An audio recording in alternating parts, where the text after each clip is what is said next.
Good evening. I would like to call the September 29th Planning Policy Commission meeting to order. It is currently 6:35 p.m. Let me just begin by saying I believe that all of our thoughts are with the people of Florida right now. And yeah, hoping that everything works out down there. Our planning policy might look a little bit different tonight. It's amazing what a couple weeks off when staff gives it to us, what happens. Our planning policy it more than doubles in size. I want to thank staff for their tireless effort for continuing to look for new colleagues for the Planning Policy Commission. And I'd also like to thank our new commissioners for volunteering their time and their talent, not only for this commission, but also for our city. We welcome all of you guys. Welcome. So what I'd like to do right now very quickly is do a round robin with our newest members.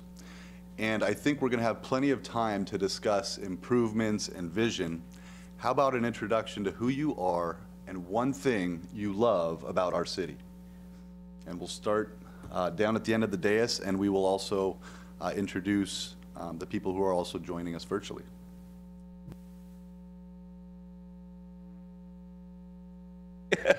There we go. All right. Thanks for having me. My name is Jesse Patterson. I've been in Issaquah for about 8 to 10 years now, and I'm really excited to be a part of this commission. My personal favorite thing about Issaquah is probably our parks and the walkability of them. I've really taken advantage of those the last couple of years in particular, and looking forward to being part of the commission. Hi, everyone. My name is Megan Altamore, and I've lived in Issaquah for 16 years now, and you kind of stole my answer, but that's okay, Jesse. I feel very lucky. I raised 2 kids here, and they went through Issaquah schools and are now off in college, and it has just been a perfect place for a family to grow up together. Wonderful. And do we have our commissioners online?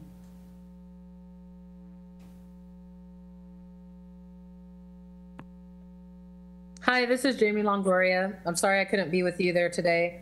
I've been living in Issaquah for about 15 years now. I'm super excited to be on this commission and bring some of my lived experiences to the commission. My favorite part about Issaquah is definitely the safety that I feel living in this community, as well as the people in the community, especially here in downtown Issaquah. It's my favorite place to be in Issaquah. I love walking around to all the restaurants on Front Street, and I also enjoy having my kids go to the elementary school here and the treatment that they receive there. Thanks for having me, guys. Thank you. Okay. And I believe you know the rest of the Planning Policy Commission. Would you guys like to say something you love about Issaquah? I can figure out how to work this. Yeah. Hi, I'm Nina Milligan, and I love our forested hillsides. I'm Joy Lewis. I've been living in Issaquah for 10 years next month. And like Nina, I enjoy the greenery and how we have a harmony with our wildlife all around us, including, as we were just talking about, our local salmon. So proud of our rivers and streams and what we do to protect them. Great. My name is Jason Voice, and one thing I love about this city, and this isn't to suck up or anything, but I love working with our fellow residents to try and make our city better. So, working with city government. There we go. And yes, Sarah. Commissioner Bader. Yeah, hi, I'm Sarah Bader. I will have been a resident of Issaquah for 3 years next week, I realized. October 3rd is our anniversary of moving here, so lots of fun. I'm tempted to say the thing I love most is that I can attend virtually when I have a cold, so I appreciate that, but really it's all of the outdoor space and activities and just the connection to nature here. Love it a lot. So welcome to new commissioners. It's great to see you all and hope to meet you all soon. Great. Thank you, everyone. So now some rules for the road. Today's meeting is a hybrid meeting.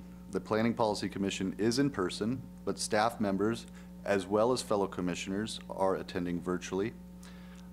Comments at tonight's meeting may be made in person or virtually. For all who would like to speak during public comments, speak clearly and pause frequently.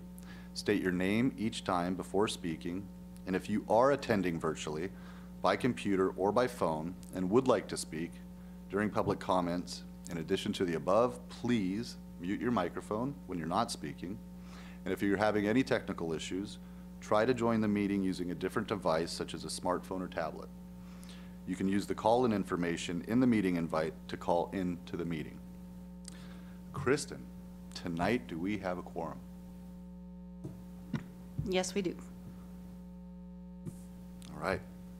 So our first item of business is to take action to approve the minutes for September 8th meeting. Are there any corrections or concerns in the draft minutes that were provided in your packet?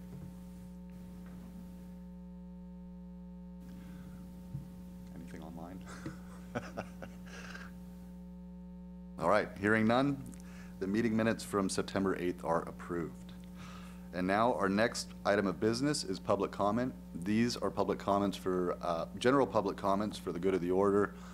So please, do we have anyone signed up to deliver public comments this evening, in person or virtually?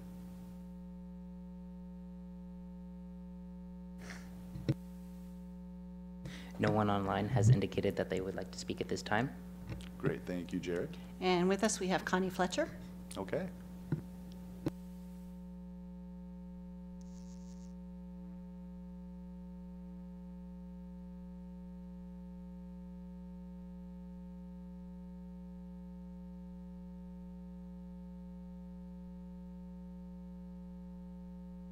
There we go. Okay, thank you very much. So come eat salmon. Actually, I'm here tonight because I'm a member of our Savior Lutheran Church and a longtime volunteer for the Issaquah Food and Clothing Bank. I'm here this evening to ask your consideration of our request to rezone a parcel of our church property to provide more flexibility for the future. The partnership between our Savior Lutheran Church and the food bank has matured to the point where we have now detailed conceptual plans for a new building on OSLC's property. The plan has been reviewed by the city staff in a collaboration meeting with no issues that would prohibit such a plan. The plan currently envisions a single-story structure that would likely meet the existing single-family small lot designation for zoning requirements, but that does not diminish the need nor the desire for us to seek a rezone of the parcel. Even if the planned facility can be built under the single-family small lot limits, there is still a desire for future capability to construct additional stories on the top of the food bank structure to potentially provide for space for other not-for-profit organizations that could provide additional social services, such as is being done right now for the Together Center in development. That's a wonderful development that's being built right now. The city's Human Services Strategic Plan addresses the goal of providing access to human services in one location in our community. The new food bank could provide access to health and welfare services needed by the individuals and families that rely on the food bank. But a rezone would be required to enable these additional stories to be built, which is why we want to pursue this now. The Issaquah Food and Clothing Bank has invested in and completed surveys and site analysis that provides key data needed for consideration of a rezone. The new Issaquah Food and Clothing Bank will provide significant community benefits with additional capacity for public health, safety, and welfare services most needed by residents in our community. We ask that the Planning Policy Commission support this rezone effort, which in turn will support the city's strategic plan goals. Thank you.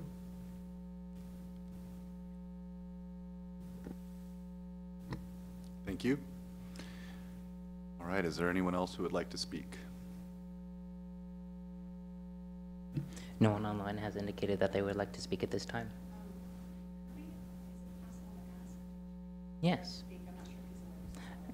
Josh Friedman, this is the only time to speak. Would you like to raise your hand or indicate that you would like to make a comment at this time?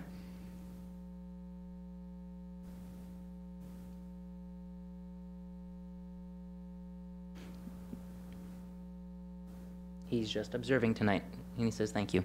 Okay. Well, I think I can go by the visual that no more people in person. So appreciate that. We're going to move on to our regular business, which is the rezone applications for Our Savior Lutheran Church and Wildwood.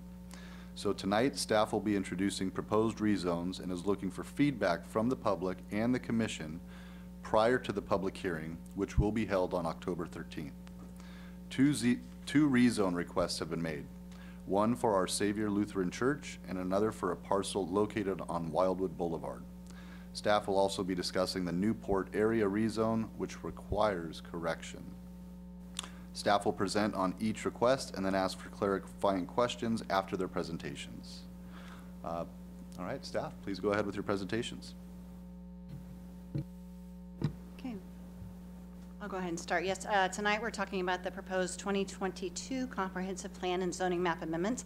By the way, my name is Kristen Leeson. I'm a senior planner with the Community Planning and Development Department. My favorite thing about Issaquah is Pickering Barn. I love that place. All right, actually the whole farm. Okay, so moving on. The purpose tonight, there are no recommendations being made. You all are not voting. The purpose of this is to introduce the proposed rezones or requested rezones and then ask you if there's any clarifying information that you need from us, because on October 13th, we will have a public hearing and a recommendation will be made at that time. So we want to make sure that you all have everything that you need to make the best possible decision. Okay. So now I'm going to let Valerie take over. Valerie? Hi, my name is Valerie Porter. I'm an associate planner here with the Community Planning and Development Department. So the first rezone request we'll be discussing tonight is the parcel located on Wildwood Boulevard. This parcel is vacant. It's located within the Squak Mountain sub-area, and it's approximately 4 acres in size.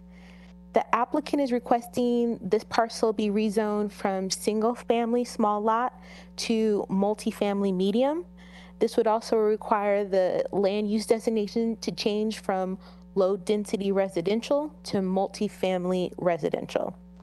As you can see on the maps, single-family development is located on the east and the west side of the parcel, while there's multifamily development just directly north or south of the parcel. Excuse me. Next slide, please. So the image on the left shows the entire parcel, which is divided by one single family lot, which you can see on the south side. The two images on the right show the close proximity of the Squak Mountain access trail, which runs parallel along the west side of the site, and it also shows how the site is heavily vegetated. Next. So next I'm going to discuss the environmental constraints that are occurring on the site. So about 80% of the site is encumbered by critical area and their associated buffers, maybe a little bit more. City records show over half of the site being impacted by steep slopes and associated buffers, which is the image on the left. All steep slopes have a 50-foot buffer unless a geotech report has been provided demonstrating that the buffer can be reduced. This information will have to be confirmed should a development occur on the site, and that will likely occur with a site survey and a geotechnical report. The image on the right shows the location of two streams impacting the site. The first stream, which runs east and west on the site, is a class 3 stream, and that has a 50-foot buffer. And the second stream, which is Issaquah Creek, is located off-site, and it's on the east side of the site, and it's been classified as a class 1 stream with a 100-foot buffer. It's also worth noting that all of these critical areas have an additional 15-foot building setback line starting from the edge of the buffer. So should development occur, it will likely have to occur 115 feet away from the ordinary high water mark. And just to be clear, the images are showing the buffers from the center of the stream, but the ordinary high water mark will have to be determined by a report and a site survey. Next slide. All right. So Issaquah Creek is one of 3 streams regulated by the Shoreline Master Program. Due to the site's location to Issaquah Creek, portions of the site are regulated by the Shoreline Master Program, and it's been designated or classified as Issaquah Creek Urban Conservancy Environmental Area. So should a single-family development be developed on the site, no structures can be constructed within 100 feet of the Issaquah Creek's ordinary high water mark. And if multifamily development were to be constructed on the site, it cannot be constructed within 200 feet of the ordinary high water mark. So the image on the left shows the 200-foot buffer from the Issaquah Creek. So with all these constraints that are on the site, the image on the right was created. And so the area in green is considered what is developable area, and then the area in gray is considered undevelopable area. And I think that's all the slides. Are there any questions? Great, thank you, Valerie. And we didn't hear the one thing that you love about Issaquah. I like all the events, but my favorite one is Salmon Days. I love Salmon Days. Hey, there's a plug for this weekend, everyone. All right, thank you, Valerie. Commissioners, any clarifying questions as far as the Wildwood lot and rezone? Hey Valerie, Joy here. Thank you very much for that map. I really appreciated especially that last one on the right. I don't know if you want to bring that up, Kristen, but I was kind of mentally, as I was going through our packet, trying to overlay the blue and the steep slopes, and so that little bit of green really helps me to kind of go, okay, what are we looking at? Because there's so much that is so fragile and unbuildable right now on this lot. Right now, I'm curious, does the applicant have any issue with those green boxes? Is there any notion that they need this to be resurveyed and that this estimate is in question right now when we talk about needing to have further studies, reassess the high water mark? Is this notion right now in any kind of dispute right now as you've been having discussions with the applicant? No, it's not in dispute, but again, we won't know for sure until the applicant conducts the necessary surveys and gets all these different reports. So, but I'm well aware that they know that they need to do this. Okay. I was curious, it doesn't actually mention the intent of the number of units. However, I couldn't help but notice that the owner is listed as Wildwood 28 Unit LLC. Should I draw any conclusions from that 28, or is that more random and I'm reading into it? Do we have any information from the applicant of what, when they're asking for the multifamily medium? I don't believe they've listed a number. That wasn't in their application, nor was it in their letter to the commission. So no, I don't think we should go off the 28. Okay, thank you. My only other question is I couldn't help, and this is actually in regards to the applicant provided us some wonderful letters of additional information, and it seems like there's a little bit of a discrepancy on what borders the property. Staff gave us a report on what bordered north, south, east, west. The applicant seemed to have a little bit of a different view of what they bordered. Is that relevant at all for what we're doing? I just noticed a discrepancy. I don't know that it actually matters. But as we kind of bring in our conclusions of where we are in Issaquah and things like that, is that something that I should bring my attention to or disregard? I think is my question. I guess I didn't see that discrepancy. What are they? It was in the letters we received via email when they were talking about, but there was a discrepancy. They believed that they had, one of the neighboring directions had more density than what staff report had. Again, I just wanted to see if I was the only one who caught that. I can go back to it too another time, but I also was, my question was more if that was even something that was worth drawing my attention to. I don't believe so. Kristen, can you go back to I think it's the first slide?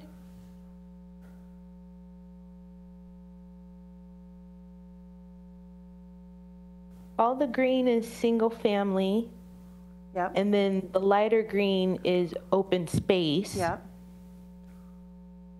So the only multifamily is directly to the south. South. So. Okay. Great. Thanks very much, Valerie. Yeah, no worries.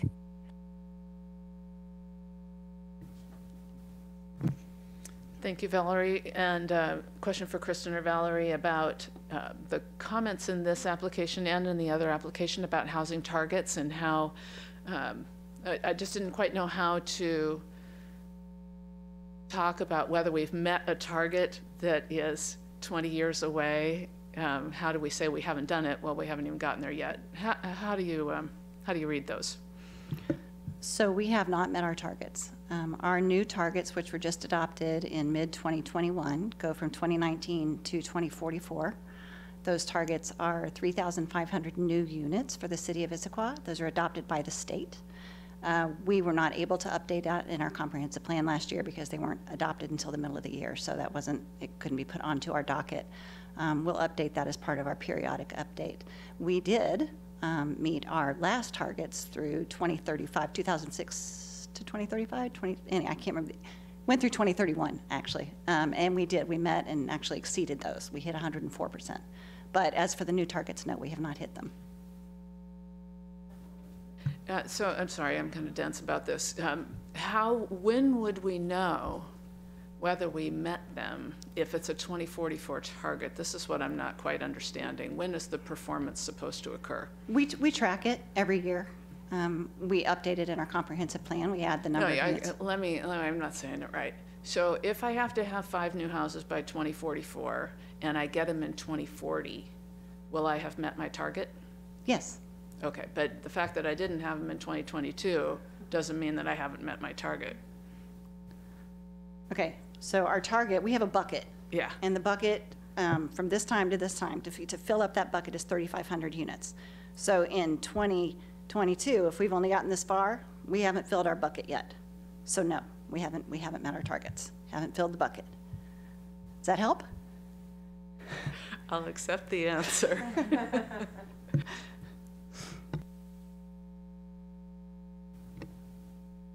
Are there any other questions? Oh, Vice Chair Bader. Yeah, I just have a follow-up question to that. I remember what feels like a long, long time ago, there was a table that we saw that kind of, I think it said like how many units could be built based on land as currently zoned. Is that a thing? And so if that is a thing, and we know that, my question is, can we meet those targets based on current zoning? So yes, what you were talking about was our buildable land study that was completed in 2021. And that showed our capacity based on existing zoning. And our capacity is well above our targets. Our capacity, we have over 12,000, we can accommodate over 12,000 units in the city, most of those in central Issaquah. And since our growth targets are only 3,500, we are, we have plenty of capacity, yes. Thanks.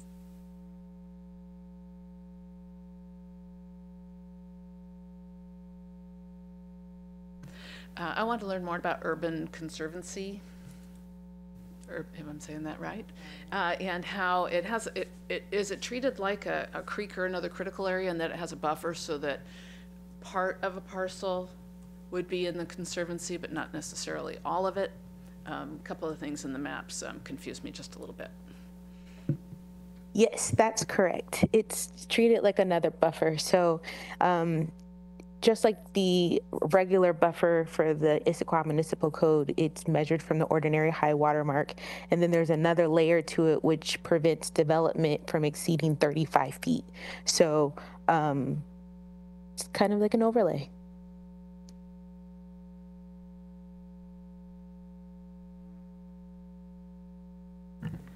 Valerie, you had mentioned that this was from the middle of the stream. Is it possible that when the surveys are done for the ordinary high water mark that those green boxes will go away?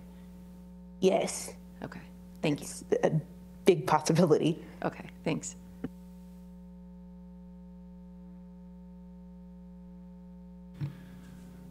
All right, I'll jump in here with a question. Commissioner Voice, is this technically because it has a lot in between it, would this be considered a spot zone or a split zone? Because there is a single family lot in between? No.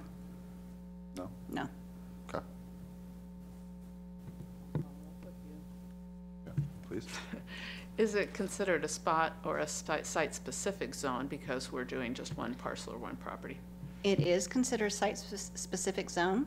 Right now, we still treat those as we have for the past 20 some odd years as legislative rezones, but yes, it is a site-specific zone, or site rezone request.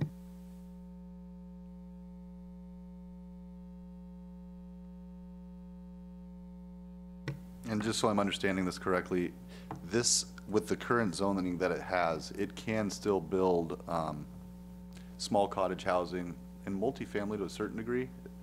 Or no multifamily at all? Correct. Only single family, no multifamily. Okay. They could do Valerie, correct me if I'm wrong, but they could do Right. cluster housing on the site, in which case they could do duplexes and maybe more? Duplexes. Just Actually, just duplexes. duplexes because of the 200-foot shoreline. Okay, thank you. Are there any other clarifying questions? This might be more of a consideration than a question, but I know Ms. Fletcher is here on another topic tonight, but she did mention one thing in particular, which is flexibility in the rezoning. And so one consideration I had for this particular topic was, does it make sense to consider rezoning it to have that flexibility, knowing that some of the limitations of the, the slope and the stream would come into play during the development process? Just kind of something for consideration as we're considering the options. There would be no flexibility just because, like I said, because of the shoreline master program, that 200-foot buffer, there's no, I don't believe there's any variance or adjustments for that. And then also the 35-foot height requirement.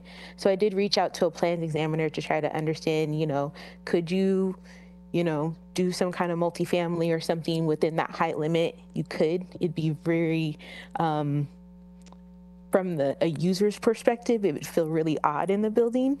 You could do it, but it would be not recommended. Oh, one other thing is kind of something that Kristen mentioned, which is cluster development. So without a rezone, the applicant could subdivide the parcel and utilize the cluster provisions, which would allow them to go below the minimum lot size. And then also the setbacks would be treated or applied to the entire parcel. So that would actually give them some flexibility versus rezoning. And they can do that without this process. Thank you, Valerie. Are there any other clarifying questions from the commissioners? Please, Commissioner Milligan. Yeah, and this isn't just for this particular application, but for all of them that we're looking at to help us understand and maybe share with the public the approval criteria table.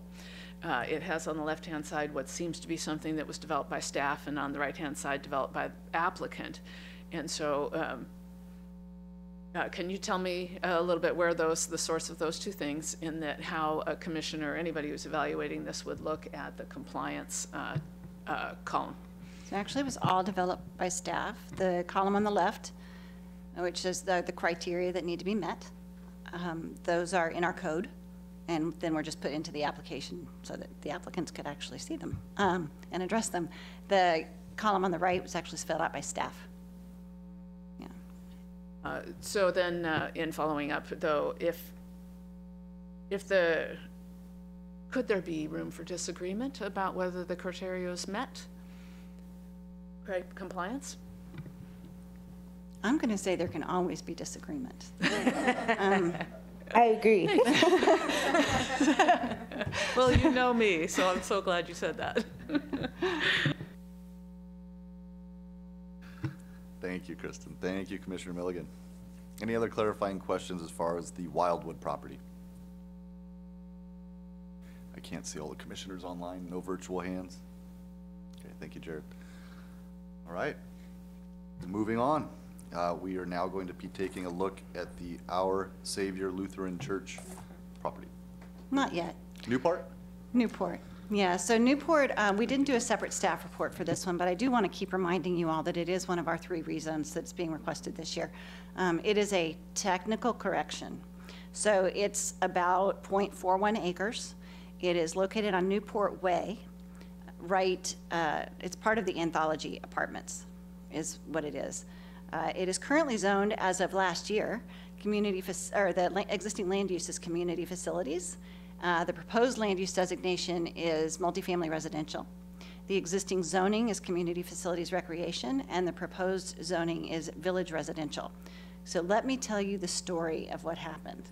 So last year, the city acquired this property in 2019, and we were asked to then a little later rezone the property. We had it, so we did. We were given what we're given as a parcel number, and then we take that and we map it, right? So we took the parcel number, we mapped it, we went through the whole process, had it rezoned to community facilities recreation because it is a park, and then afterwards went to go put the zoning in there and correct it and realized that this little tiny portion right here in 2020 had actually been, the parcel had been subdivided, or there was a lot line adjustment, and that little tiny portion was actually a part of this much bigger portion right here.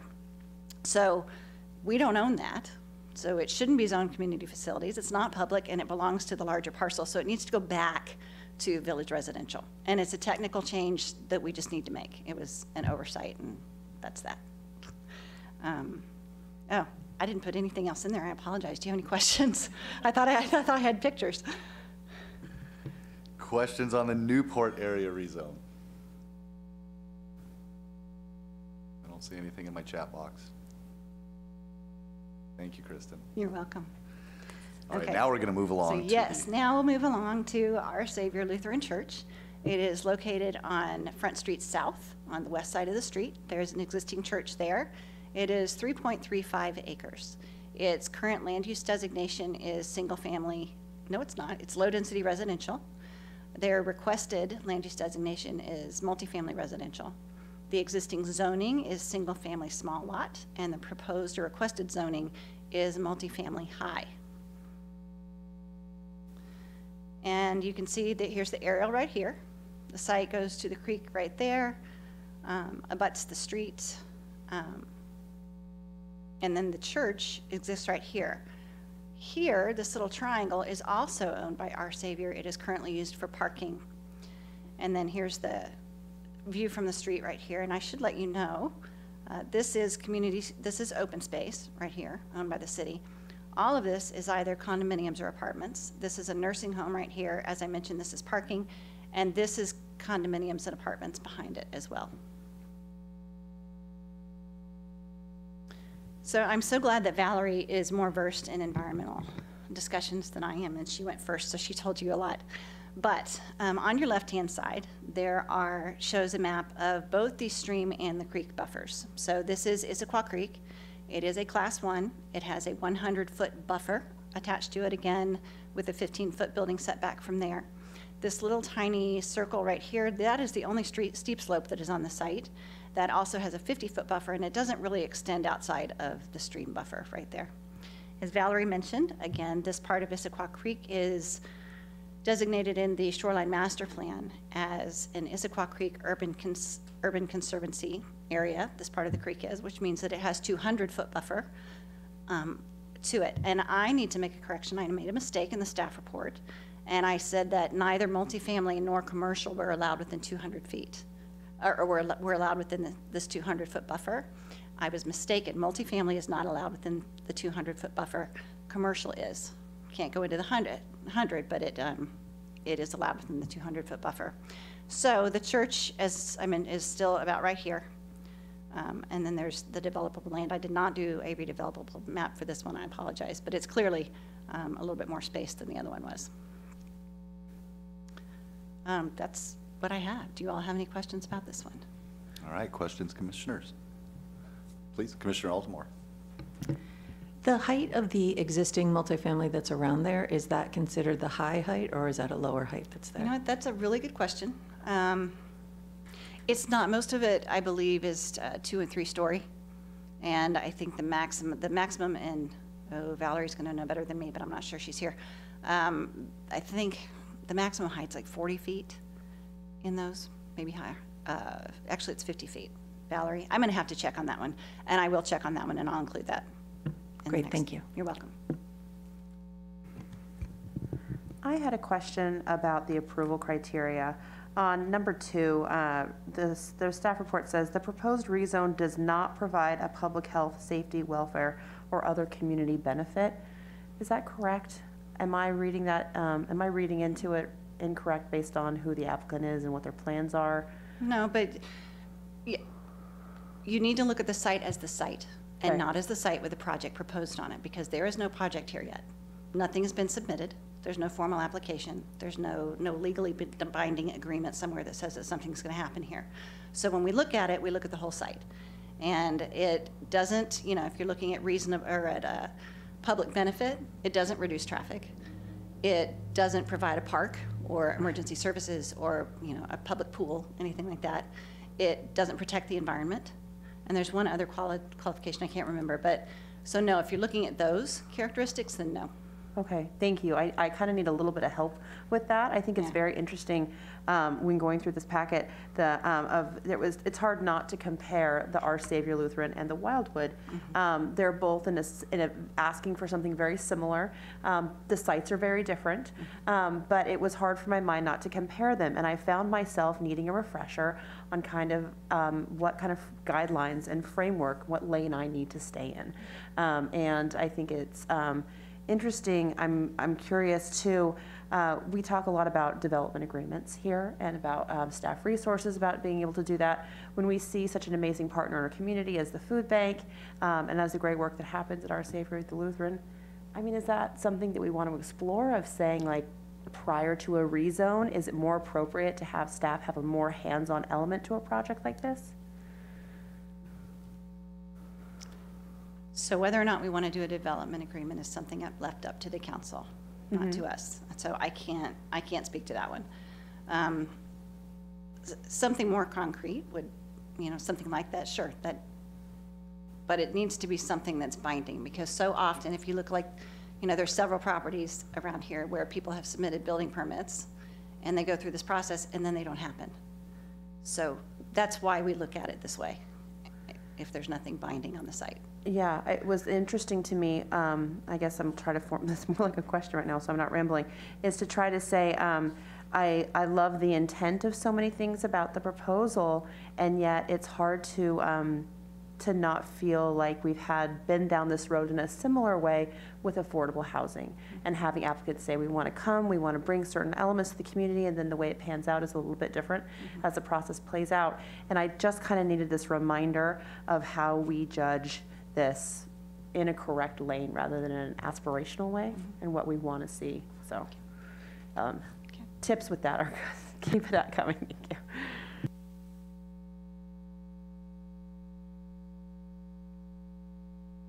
I believe Sarah has a question. Vice Chair Bader. Yeah, thanks. I have 2 questions, actually. The first one is looking at kind of the list of permitted uses under the single-family small lot uses. It says social services nonprofits. Does that mean that the food bank piece of this, what could be proposed, is already permitted on that site? Yes, it is. Okay, and then my second question that I think I know the answer to, but I'm going to ask it anyway. There's no like contingencies to this, right? So it's not like rezone contingent on like affordable housing. I know that that's the intention that we're not supposed to be considering, but there's no way to do something like that, right? Correct, and I've even double checked with our city attorneys just to ask about it, and they've said they do not advise conditioning rezones. Okay, thanks. Great, thank you. Any other clarifying questions? Please, Commissioner Milligan. Thank you. This had to do with the multifamily high density request, and however in the narrative, I'm calling it the narrative, the kind of prose part where the policy and then the comment and the policy and the comment keep saying, yeah, but if they don't do it very dense, it's not going to conflict. So I found that kind of confusing when the application was for multifamily high density rather than multifamily medium. Am I missing something there? I think you're asking why they chose the high density as opposed to the medium density, and I don't know the answer to that. I did suggest it at one point, but they preferred to go with the high, but I don't know. You'd have to ask the applicant.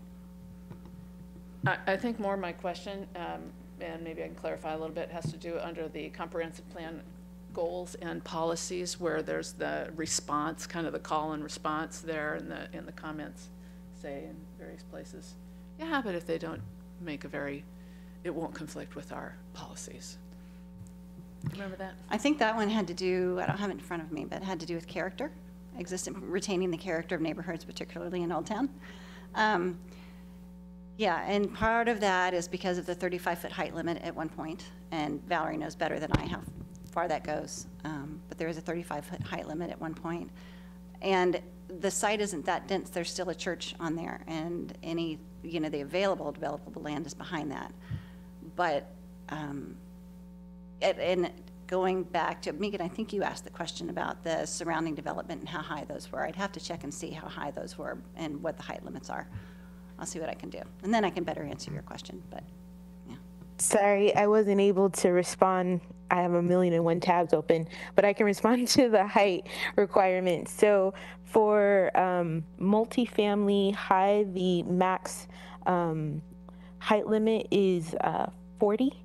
An applicant can request an administrative adjustment of standards and go up to 65 feet. So for areas that are located within the conservancy area, that's regulated by the Shoreline Master Program, there is a height limit of 35 feet. So for single family or multifamily, I believe, and even commercial, it's 35 feet. So I'll follow up with that. So Valerie, that would include the entire property, even if they were to be multifamily? No, so only the 35 feet only applies to the area that's in the urban conservancy, so that blue zone. And then outside of that, if it's the multifamily high, then it would be the 40 feet.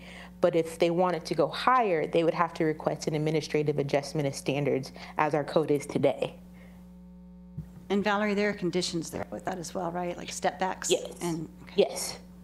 There's a set of conditions, I don't know them off the top of my head, but yes, there are conditions that they would have to meet in order to have the AAS approved.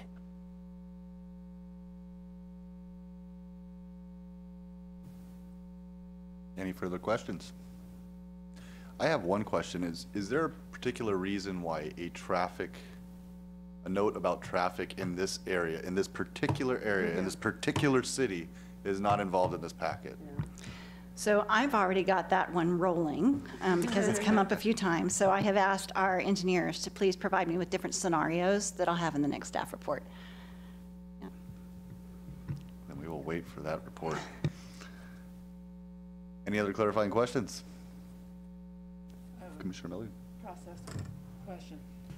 Okay, Kristen, I'm still trying to figure out about the process of approving a site-specific zone change, and I know that this is the way we do it now, and we have for 20 years, and that we have criteria, and if the application satisfies all the criteria, then it can qualify for a site-specific that might be defensible, if it did, which the packet hasn't shown that it does. But if you didn't approve of these, is there any, what's the recourse for the applicant if we don't approve and they think there's something wrong with our process about how we approve things?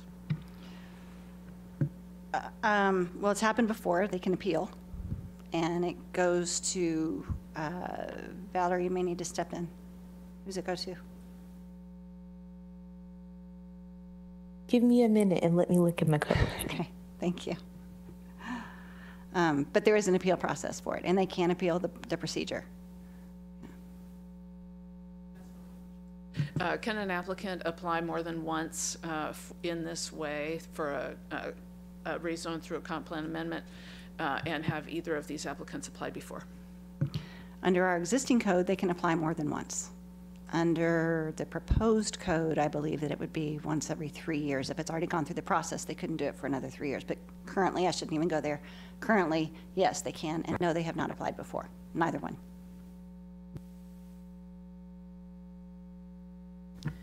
So you had mentioned that we can't consider proposed that haven't come in reality for what could be on the site.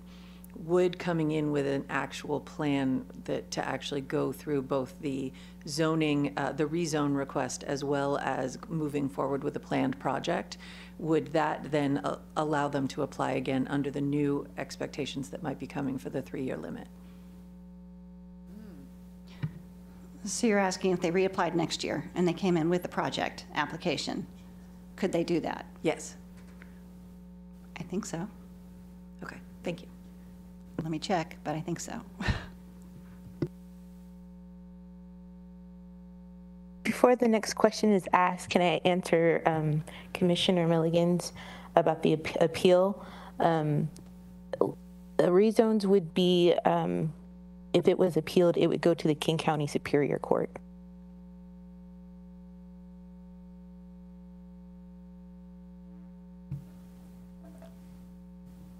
All right. Going once, going twice. Any other clarifying questions from our commissioners, both here and online? Jared, can you see anybody? There is no one indicating that they would like to speak at this time. Okay. All right. Well, thank you very much. I believe that's all we have this evening. Our next meeting on the 13th, we'll be having a public hearing, and then hopefully we've asked all the questions that we needed to ask tonight. And then after the public hearing, we will have our deliberations on these 3 different topics. All right, we are now going to move on to our next item of business, which is reports. City Council updates. So Minnie could not make it tonight. I do not have any council reports. I do know that the bucket 6, the first part of bucket 6, went to the Planning, Development, and Environment Committee, and there didn't seem to be any issues, no follow-up from staff, or for staff. And then the next one goes in the next week or two to them, in October. Yes, and that will be the last part that you looked at that had definitions and rezones and all those different procedures listed in there. All right, thank you. How about any other business and announcements? I do.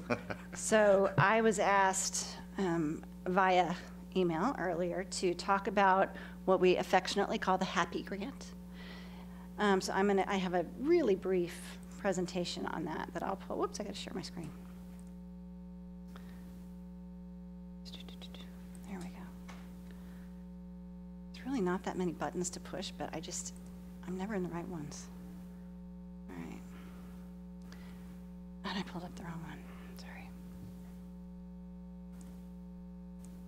There we go.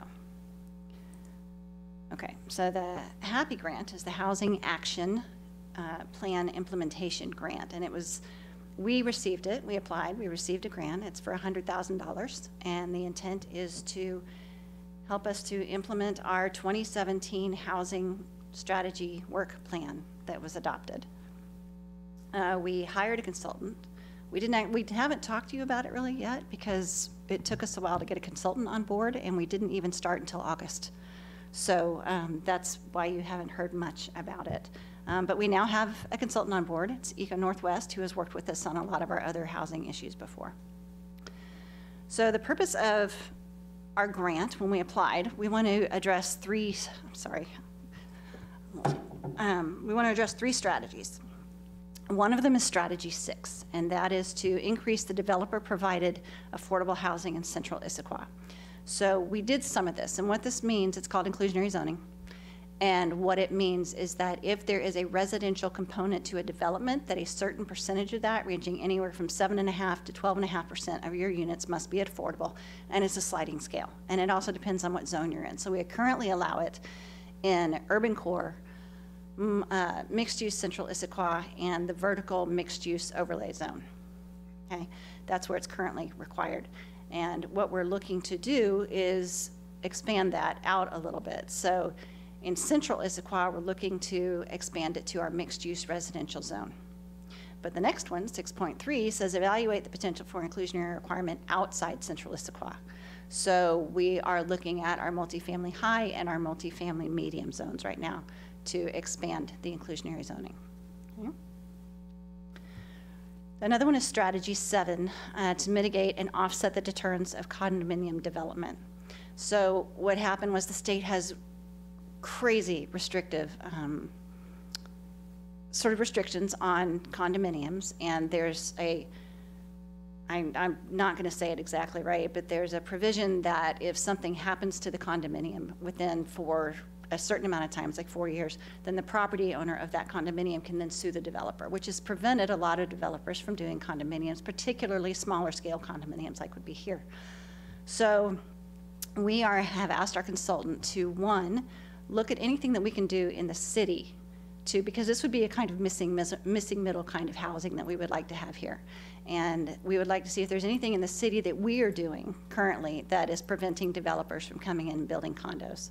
And we are also asking them to look at if there aren't things that we can fix here, what can be fixed and what can we take to the state and said, you can fix it, you can help us fix it this way. So those are the 2 pieces that we're doing with that. The last one is strategy 8, which is to incorporate code provisions to increase potential diversity of housing types built in the city. So this we are looking at doing in all of our multifamily zones. So all of Central Issaquah, multifamily high, multifamily medium. We're looking at doing it in those zones. And diversity of housing types. So you look at it and you go, well, we already allow so much in those zones, right? But we don't allow things like cottage housing, which would be sort of single-family, standalone, smaller units on parcels. They share a common area in the middle. We don't allow courtyard apartments right now, which, whoops, excuse, I keep doing that, which is, you know, those are, again, smaller scale. They're usually about 2 to 3 stories high with a big courtyard in the middle. You might consider live-work units, something we also don't allow. And maybe, and we've talked about this when we're not sure, we're going to look at it, but apartments, something that might go in our urban core, which is much higher density, but it's also a diversity of housing that we don't have or allow right here. So those are different types that we're going to look at in our multifamily zones. Yeah, so as for this timeline, and this is all tentative, but right now, August through October, we are working on focusing on strategy 7, which is the condominium development. September through January, we are working on both strategies 6 and 8, so inclusionary zoning and diversity of housing. In January, we were going to try and do it in October, but we're shifting that, and in January, we're going to do a Housing 101. We're going to have a Regional Coalition for Housing come and talk to you all about missing middle, about affordable housing, what that means. So we're going to have, they'll be here. And we'll also probably give an update on where we stand with our research so far. And then in January through March, our consultants were all going to work on the results and strategy report, and then we'll have hopefully draft code to you in April. So the grant says that this needs to be completed in 2023. That does not mean that it has to be adopted. I mean, in June of 2023, it doesn't mean that that has to be adopted. We don't have to have code adopted at that time, but we have to have intent to adopt. So we have to have the path toward adoption by then. I'd like to have it adopted, but we'll see what happens. Yeah. Okay, so that is all I have. Oh, and that's the same thing. I did it in 2 different forms. Do you all have any questions about that? Commissioner Milligan does. Oh, of course I do.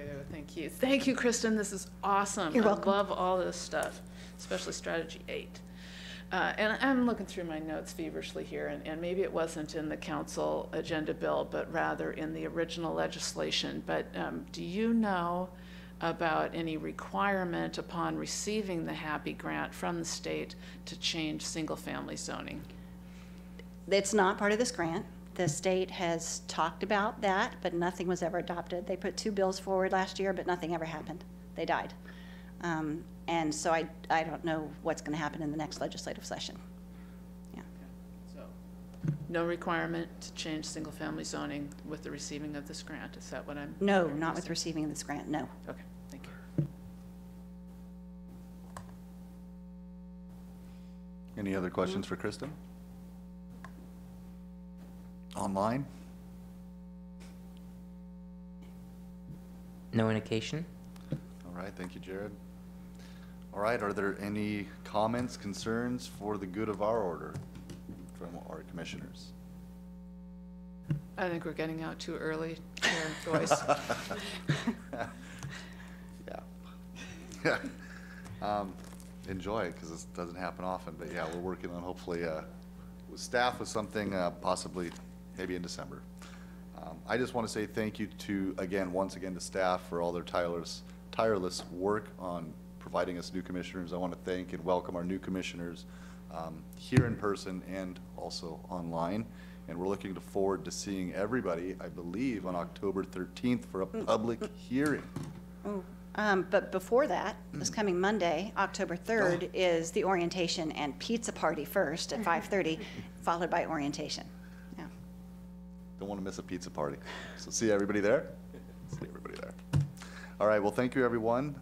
Having no further business, we adjourn this meeting tonight at 7:31 p.m. Night.